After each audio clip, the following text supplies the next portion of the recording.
ആദർശിൻ്റെ നാളത്തെ പ്രമോ റിവ്യൂയിലേക്ക് എല്ലാവർക്കും സ്വാഗതം. അങ്ങനെ നമ്മളെ അനിയാണെങ്കിൽ നമ്മൾ കോടതിയിലേക്ക് കൊണ്ടുപോകുന്നുണ്ട് കേട്ടോ, നമ്മളെ നന്ദു. അങ്ങനെ നമ്മൾ അനിയാണെങ്കിൽ റിമാൻഡ് ചെയ്യുന്നുണ്ട് കേട്ടോ.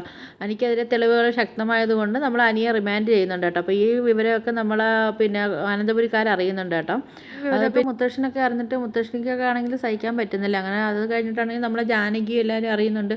ജാനകി ആണെങ്കിൽ അവിടെ ആണെങ്കിൽ എല്ലാവരെയും അജയനെയും ജയനെയും നമ്മളെ ദേവയാനിയൊക്കെ ആണെങ്കിൽ നമ്മളെ ജാനകി ആണെങ്കിൽ കുറ്റപ്പെടുത്തുന്നുണ്ട് കേട്ടോ. നിങ്ങളൊക്കെ കാരണമാണ് എൻ്റെ മോനിപ്പം പോലീസിൽ ലോക്കപ്പിലായെന്നൊക്കെ പറഞ്ഞിട്ട് അവരെയൊക്കെ നമ്മൾ ജാനകി അങ്ങ് കുറ്റപ്പെടുത്തുന്നുണ്ട് കേട്ടോ. പിന്നെ ആണെങ്കിൽ ഇടയ്ക്കൂടെ ആണെങ്കിൽ നമ്മൾ വേണുവാണെങ്കിൽ കേസ് കുറച്ചും കൂടെ സ്ട്രോങ് ആവാൻ വേണ്ടിയാണെങ്കിൽ നമ്മൾ ആ വക്കീലിനെ കാണാൻ പോകുന്നുണ്ട്. അപ്പോൾ പിന്നെ അവർക്ക് കൂട്ടായിട്ട് കുറച്ചും കൂടെ സ്ട്രോങ് ആക്കാൻ വേണ്ടി നമ്മൾ CI സാറും കൂടെ വേണുവിൻ്റെയൊക്കെ കൂടെ കൂടിയിട്ടുണ്ട് കേട്ടോ.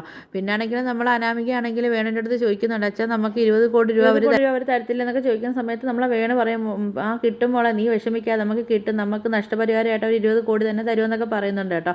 പിന്നെ ആണെങ്കിൽ നമ്മൾ മുത്തശ്ശനാണെങ്കിലും ഇപ്പോൾ രണ്ടും കളിപ്പിച്ച് ഇറങ്ങുന്നുണ്ട് കേട്ടോ. നമ്മൾ അനിക്ക് വേണ്ടി അനിയെ പുറത്തിറക്കാൻ വേണ്ടി മുത്തശ്ശൻ ഇറങ്ങുന്നുണ്ട്. അങ്ങനെ മുത്തശ്ശനാണെങ്കിൽ നേരെ വക്കീലിൻ്റെ അടുത്തോട്ട് ചെല്ലുന്ന സമയത്ത് നമ്മളെ വേണു അവിടെ ഉണ്ട് കേട്ടോ. അപ്പോൾ മുത്തശ്ശൻ പറയുന്നുണ്ട്, ഇപ്പം വസ്തു കച്ചവടത്തിൻ്റെ കണക്കാണല്ലേ, പിന്നെ വിവാഹമോചനങ്ങളും ഇങ്ങനെ കൂടി വന്നുകൊണ്ടിരിക്കുന്നൊക്കെ ഇങ്ങനെ പറയുന്നുണ്ട് കേട്ടോ. അപ്പോഴത്തേക്ക് നമ്മളെ മുത്തശ്ശനാണെങ്കിലും നമ്മളെ വക്കീലിൻ്റെ മുമ്പിൽ വെച്ച് തന്നെ വേണുവിൻ്റെ ചെവി കുറ്റിയൊക്കെ റെഡിയാൻ കൊടുക്കുന്നുണ്ട് കേട്ടോ. അപ്പോൾ ഇത് കണ്ടിട്ട് നമ്മളെ വക്കീലാണെങ്കിൽ ചാടി എണീക്കുന്നുണ്ട് കേട്ടോ. ഇതൊക്കെയാണ് നാളത്തെ പ്രമോ റിവ്യൂ ആയിട്ട് കാണിച്ചിരിക്കുന്നത്. നിങ്ങൾക്ക് എൻ്റെ വീഡിയോസൊക്കെ ഇഷ്ടപ്പെടുകയാണെങ്കിൽ ഒന്ന് ലൈക്ക് ചെയ്ത് ഷെയർ ചെയ്ത് സബ്സ്ക്രൈബ് ചെയ്ത് കൂടുതൽ ബെല്ലൈക്കണം ഒന്ന് എനേബിൾ ചെയ്ത് സപ്പോർട്ട് ചെയ്യണേ.